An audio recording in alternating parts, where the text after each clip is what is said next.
The X Zone Radio Show is heard on radio broadcast affiliates worldwide, including AM 580 CFRA in Ottawa, Ontario, Canada. WPUL AM 1590 in Daytona Beach, Florida. KOHI AM 1610 in St. Helens, Oregon.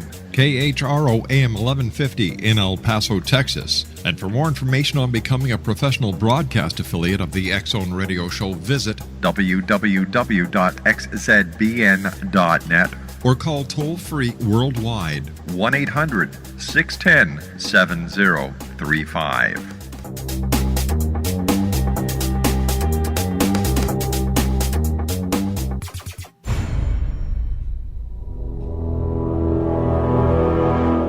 The X Zone radio and TV show is largely an opinion talk show. All opinions, comments, or statements of fact expressed by Rob McConnell's guests are strictly their own and are not to be construed as those of the X Zone radio and TV show or in any manner endorsed by Rob McConnell, REL-MAR McConnell Media Company, Talkstar Radio Network, its affiliated stations, or employees.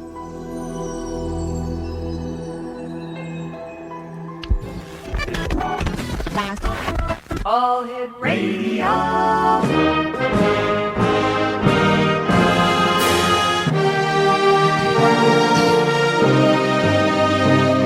Welcome to the X Zone, a place where fact is fiction and fiction is reality.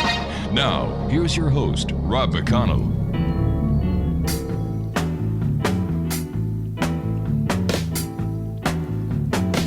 Well, no one told me about she lied. Well, no one told me about how many people cried. But it's too late to say you're sorry. How would I know? Why should I care? Please don't bother trying to find her. She's not there. Well, let me tell you about the way she looked, the way she had tan, the color of her hair. Welcome back to the X Zone, everyone. My name is Rob McConnell. We're coming to you from our studios in Hamilton, Ontario, Canada, on the Talkstar Radio Network, X Zone Broadcast Network, UK High Definition Radio, Euro High Definition Radio, Star Cable, and X Zone TV. Once again, I'd like to welcome our newest affiliate to the X Zone broadcast family, KKRP, AM 950, Rainbow 95 in the beautiful state of Oklahoma. If you'd like to give us a call, toll-free worldwide, 1-800-610-7035. Email xzone@xzoneradiotv.com. On MSN Messenger, xzoneradiotv@hotmail.com, and our website, www.xzoneradiotv.com.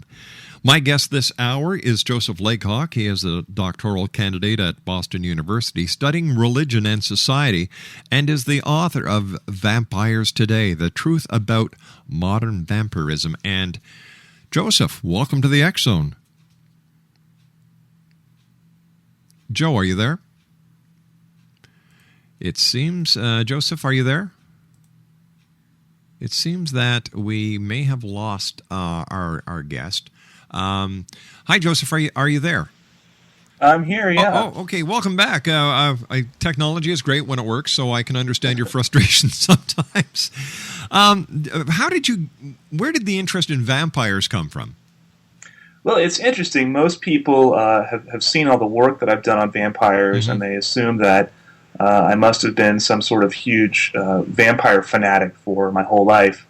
Which actually isn't the case. I know other scholars where that definitely is the case. But this was actually sort of a crime of opportunity. I was a high school teacher in Atlanta, and I learned of work being done by a group called the Atlanta Vampire Alliance. And I introduced myself to them, and I thought this would be sort of a good into this community, and this would make a paper that would sort of draw attention to my work as a young scholar. And of course, the paper was originally presented at a conference on new religious movements, and it was a big hit. And Prager came up to me afterwards and said, we would really like you to make this into a book, because they knew what I didn't know, which was this whole Twilight thing was pretty big in 2009. So they were seeking to sort of capitalize on the popular interest in vampires. Joseph, you and I have to take a commercial break, but we will be back in 2 minutes. Thanks very much for taking time out of your busy day to join us tonight here on the X Zone. Great to be here. Exonation, Joseph LAYCOCK is our special guest. He is the author of Vampires Today, The Truth About Modern Vampirism. His website is http://people.bu.edu/JLAY. That's people.bu.edu/JLAY. And we'll be back on the other side of this commercial break in 2 minutes as the X Zone continues from our studios in Hamilton, Ontario, Canada. And Hamilton is in between the cities of Toronto and Niagara Falls on Lake Ontario. We're smack dab in the middle of the Great Lakes Triangle. I'll be back on the other side of this commercial break. My name is Rob McConnell. This is the X Zone. Don't go away. Sorry, how would I know? Why should I care? Please don't bother trying to find her. She's not there. Well, let me tell you about the way she looked, the way she had tan, the color of her hair. Her voice was soft and cool. When you were young and your heart was an open book, you used to say, live and let live. You know you did, you know you did, you know you did. But if this ever-changing world in which we live in makes you give in and cry, say live and let die. Live and let die. Live and let die. Live and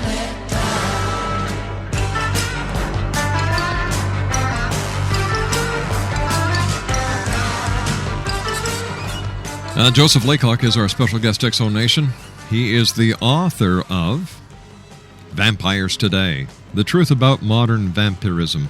Now tell me, Joseph, what is a real vampire, and what types of vampires are there from this community?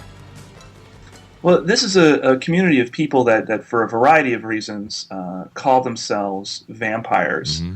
And they're using that word in a very specific sense. They don't actually believe that they are undead or will burn in the sunlight or sparkle in the sunlight or anything like that. And there's a few different types of individuals that make up this community. On the one hand, you have what are called lifestyle vampires. And these are probably the easiest to spot. You may have seen one. They tend to wear Victorian clothing, prosthetic fangs, contact lenses.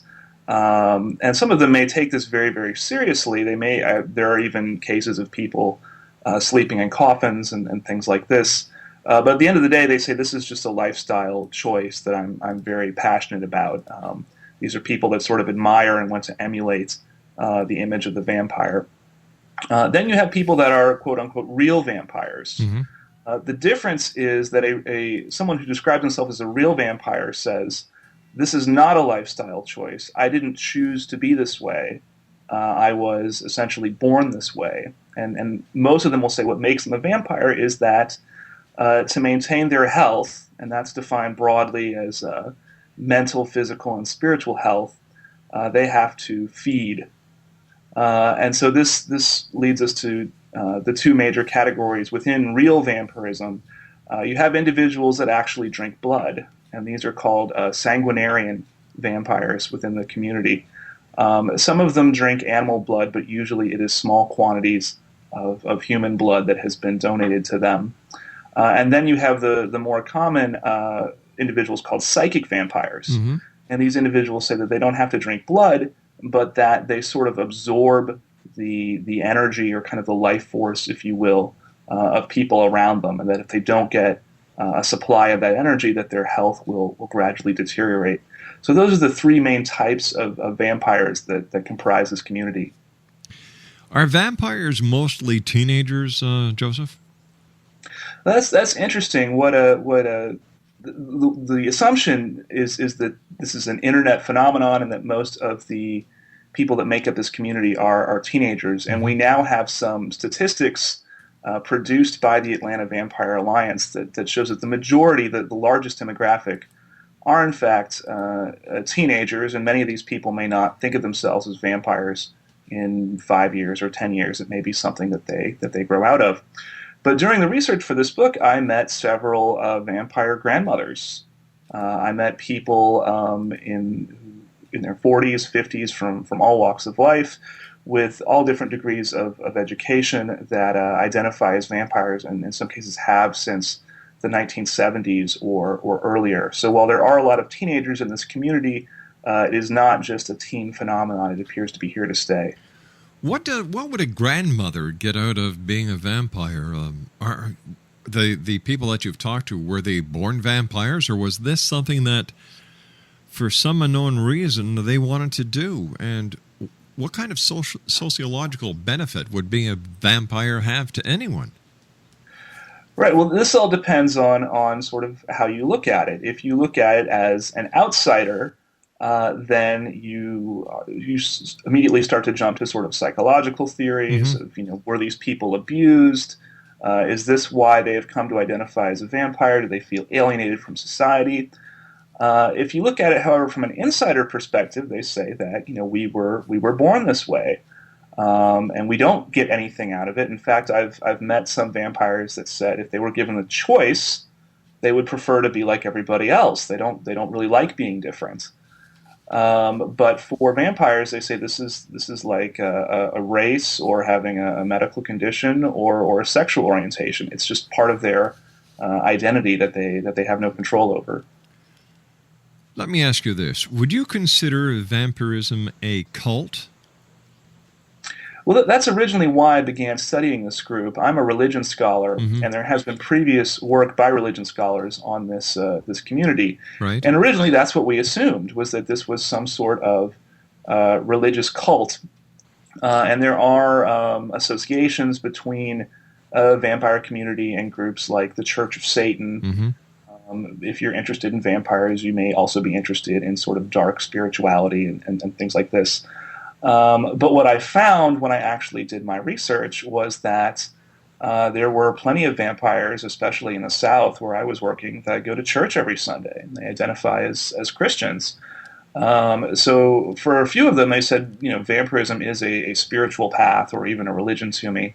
But many of them were, members of all different religions, including atheism. And this is one of the things that I argue in the book, is that when someone makes a claim that is so different from our everyday reality, like I am a vampire, we only have a few ways to sort of interpret that. And the two biggest ways that we have are either, well, you're just crazy, you have a mental illness, or this is a religious belief, right? And so I think that we need a third way to kind of think about this community, as neither dismissing them as mentally ill or interpreting this as a religion. It seems to be a third box. Speaking about religion, there's a little bit of vampirism in Christianity, because at the Last Supper, didn't Christ make a reference to the drinking of his wine as his blood? That's right, and there have been some very kind of edgy religion scholars that have noted all of the connections between vampires and, of course, Jesus, who rises from the grave. From the grave, right. And has people drink his blood and this sort of thing. It's interesting. I mean, there are references to drinking blood, of course, in many different cultures. And there is some speculation that our idea of vampires is basically a combination of pagan and shamanic beliefs from Eastern Europe, and that these beliefs were changed basically during the Dark Ages by the Orthodox Church. And that may be how this element of drinking blood became so important in vampire stories. So it is possible there's a direct connection between vampire legends and Christianity. Count Dracula, Vlad the Impaler, was he really a vampire? If you talk to a Romanian, they will say absolutely not, and this is terribly offensive. And they say this is exactly like if we believed that Abraham Lincoln had been a vampire. Vlad the Impaler was, of course, had this reputation as being a a dictator and doing anything that was necessary to protect Wallachia, his kingdom, from the Turks. Although some historians have said, history is written by the winners. Yes. And if you wanted to discredit a king in this day, what you did was you wrote lots of nasty stories about all the awful things that they did. So probably some of these stories are true, and some of them are exaggerated. But when Bram Stoker set out to write his story, Dracula, there were already all of these books in English about Vlad the Impaler and all the horrible things he had done, the impalements, the torture, and things like this. And so he thought that this would be an interesting basis to write his book about vampires. What is it like inside a vampire community? Well, it's interesting. There are a lot of kind of different levels of participation. So some groups of vampires are more how you would, I guess, imagine it. They have courts of vampires that they attend, and they dress the part in Victorian clothing and leather corsets and things like this. And they have enormous parties like the Endless Night Festival in New Orleans.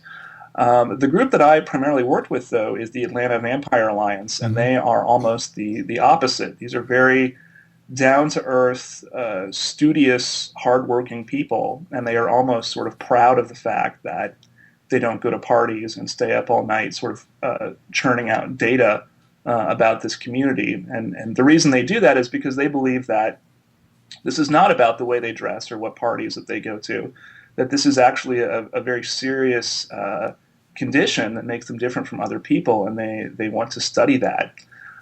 So you do have vampires that look the part, and then you have people that are nurses, police officers, or live in the suburbs, sit next to you in church, and you would never, ever know that they're a vampire.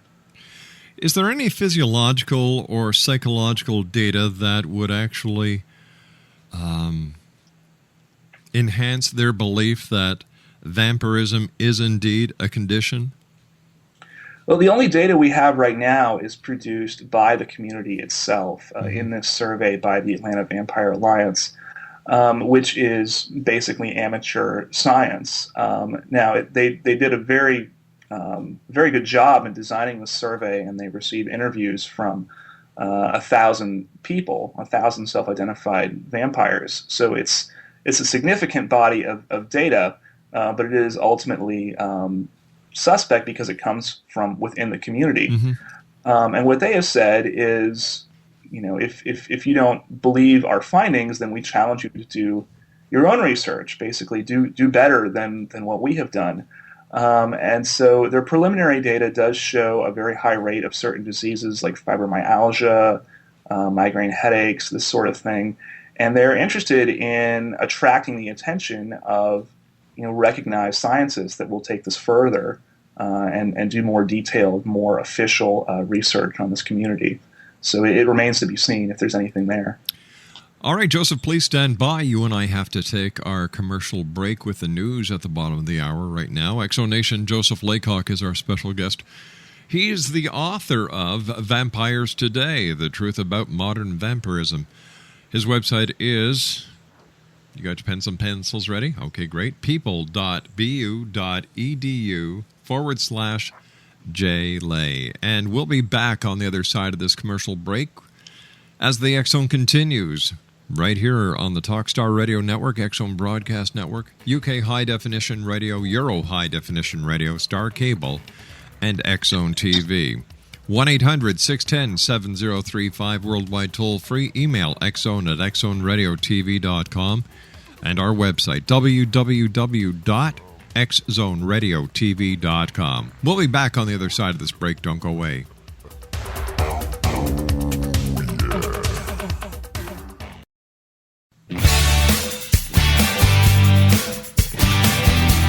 You're listening to the X Zone Radio Show, live and around the world on the Talkstar Radio Network, X Zone Broadcast Network, UK High Definition Radio, Euro High Definition Radio, and Star Cable. Our toll-free telephone number worldwide is 1-800-610-7035. Our email address, xzone@xzoneradiotv.com. on MSN Messenger, X-Zone Radio TV at hotmail.com, and our website, www.xzoneradiotv.com.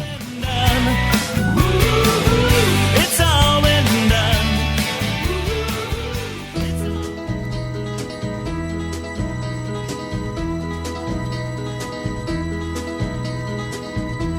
Everybody's talking at me.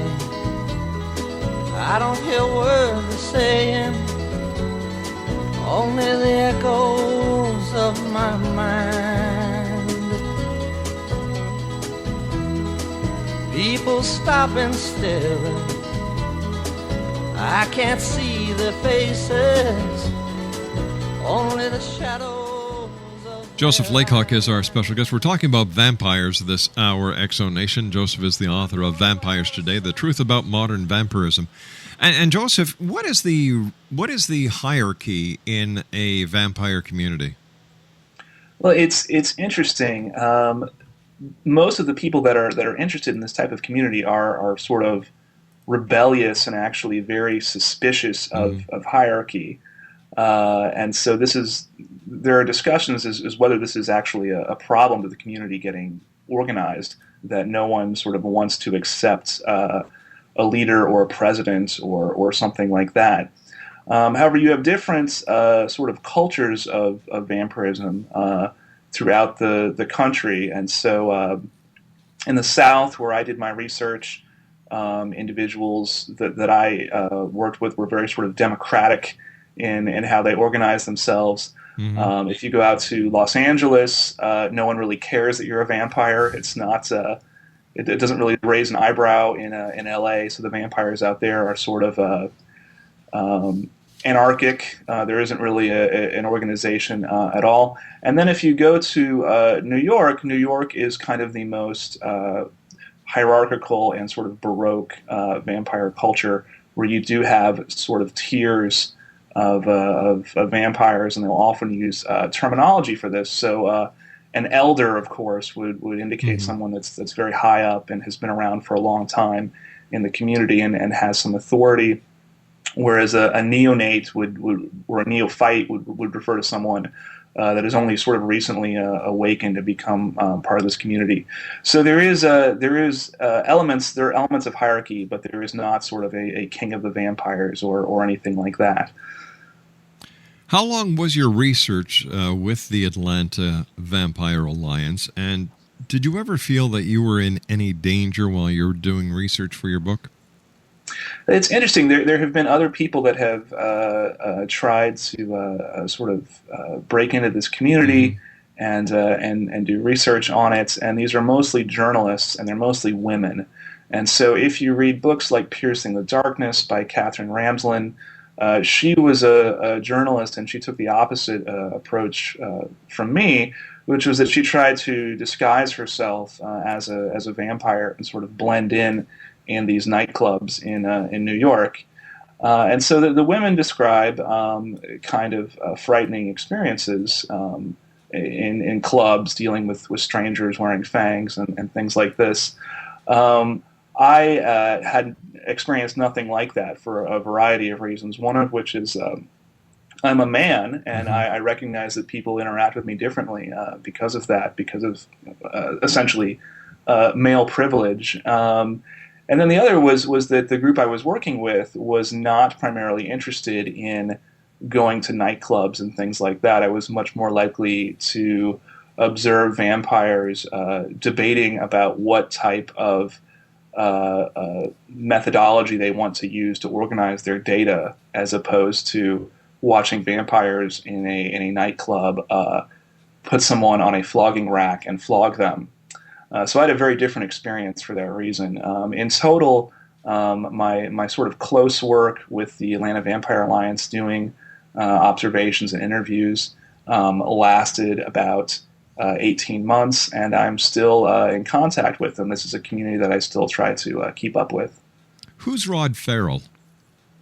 Rod Farrell was a teenager in 1996, and he identified as a vampire in a fairly delusional way, and he seemed to have been very, very gifted, very intelligent, very imaginative, and so he was able to sort of spin these elaborate stories about how he was a vampire and had lived numerous lives on Earth and had sort of a great destiny involving the end of the world, and attracted this sort of coterie of other teenagers around him. Unfortunately, his home life was just terrible. All sorts of abuse, drug addiction, things like this. And probably because of that, that led to a situation where he drove to Florida to visit an ex-girlfriend with this coterie of teenagers, and ended up killing the girl's parents. And this was a very high-profile case in 1996. Whoops. Are you still there? Did we lose our guest again? Oh, geez. You've got to love Skype. Sometimes it works, and he's back. Okay, sorry about that. Apparently, we lost you there for a second. This darn Skype. I'm hearing a little bit of an echo on my end. Are you hearing that as well? Yeah, you're coming across chattered right now. Maybe I should stop and call again. All right, sure. Why don't you do that, and I'll let the listeners know how they can find out more about you on the website while you're doing that. Exonation, our special guest this hour is Joseph Laycock. He is a doctoral candidate at Boston University, and he is studying religion and society and is the author of Vampires Today, The Truth About Modern Vampirism. His website is people.bu.edu/JLAY. All right, there, I see you're back with us. And during your research, did you ever come across someone who you believed or thought might be one of these very old vampires who has gone from life to life, from life to life, and could be very old?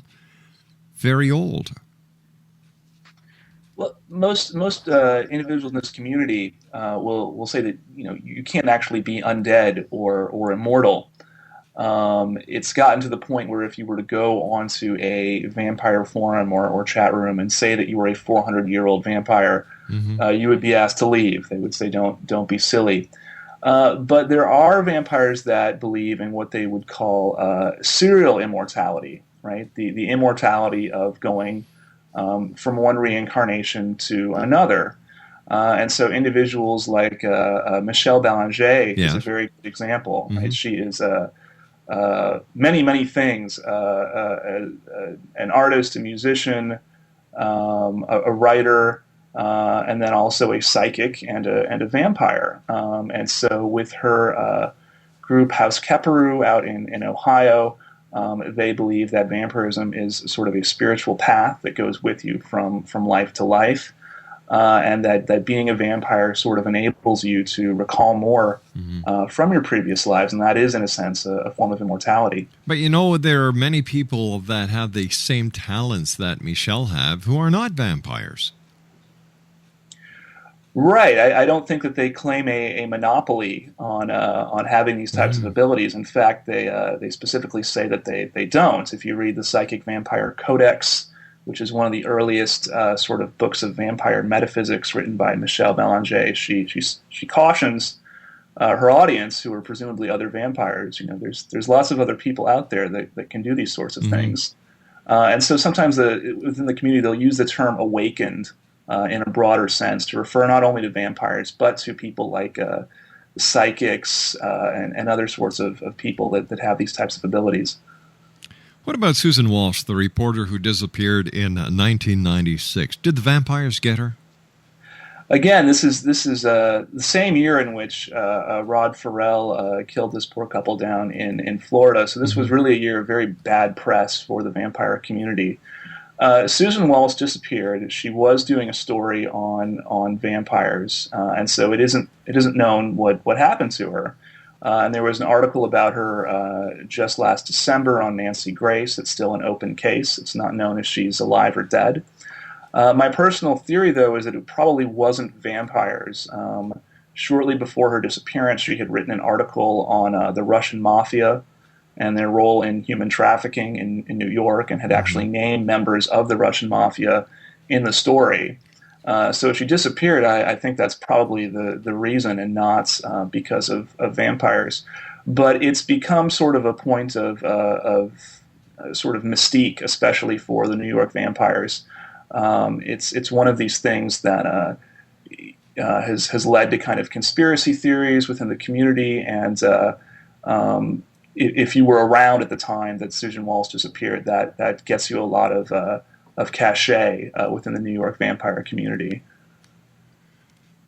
You and I were talking before about, if one of these vampires went on to a forum and said that they were 400 years old, they'd be asked to leave the forum. But have vampires ever been outed to their community?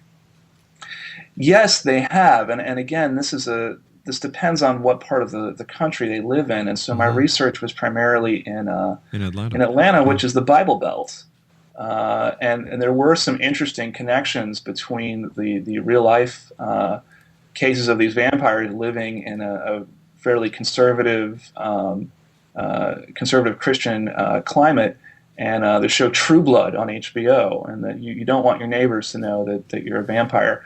So unfortunately, there were some cases. There was one where a vampire did an interview with a local newspaper, and unfortunately it was a fairly small town, and there were enough details in the article that this basically outed the vampire. He was asked to leave his church and to remove his children from a private school they attended.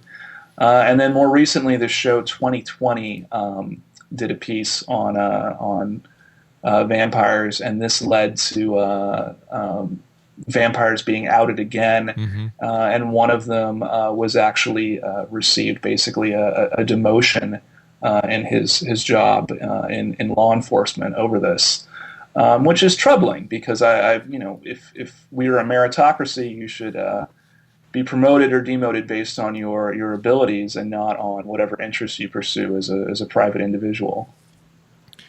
Why do you think werewolves, vampires, and other,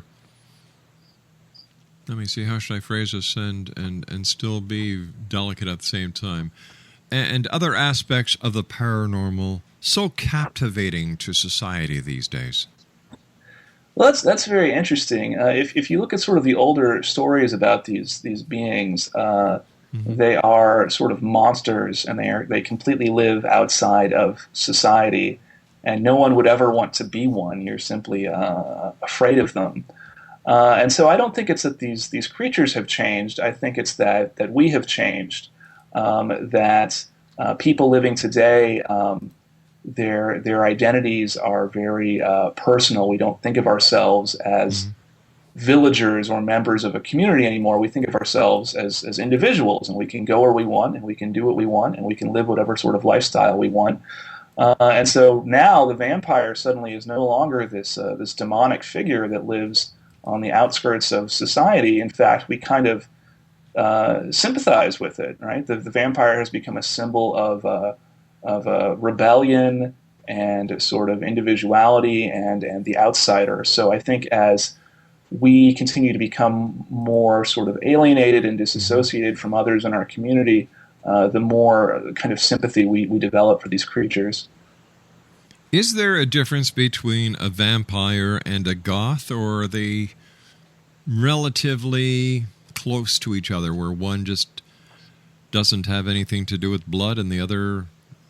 What's the difference here? Because, a number of people assume that a goth and a vampire are one and the same. Right, and this is actually a somewhat sensitive issue. Of course, the cartoon South Park dedicated an entire episode to this, and this sort of feud between vampires and goths. So goth is ultimately a lifestyle. It's about music and clothing and this sort of thing. For some vampires, they believe it's a lifestyle, but my book is concerned primarily with people who say it's not a lifestyle choice. It's not about the way they dress.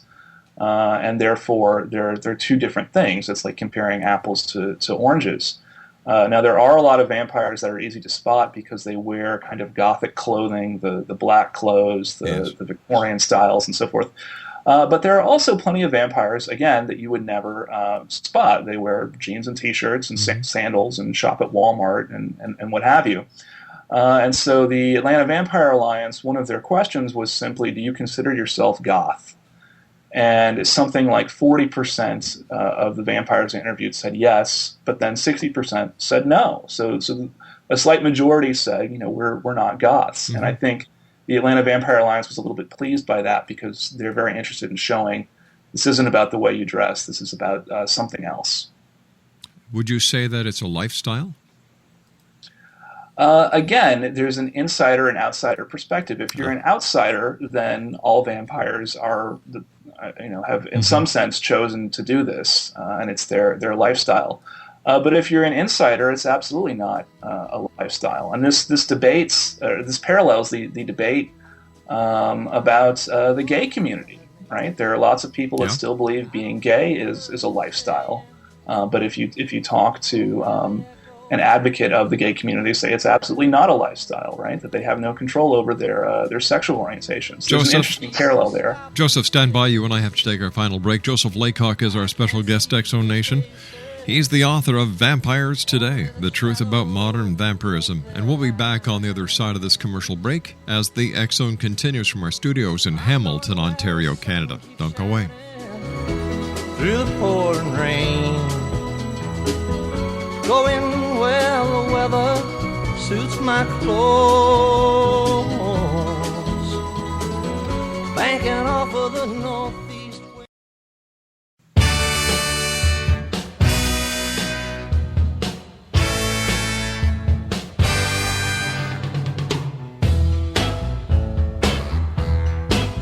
I'm gonna wait till the midnight hour. That's when my love comes tumbling down. I'm gonna wait till the midnight hour, when there's no one else around.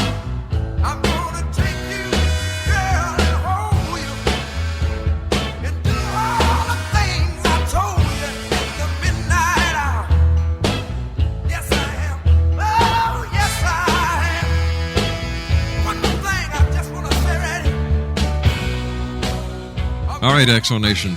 Joseph LAYCOCK is our special guest. He's the author of Vampires Today, The Truth About Modern Vampirism. His website is http://people.bu.edu/JLAY, or you can simply go to Google and Google in Joseph LAYCOCK.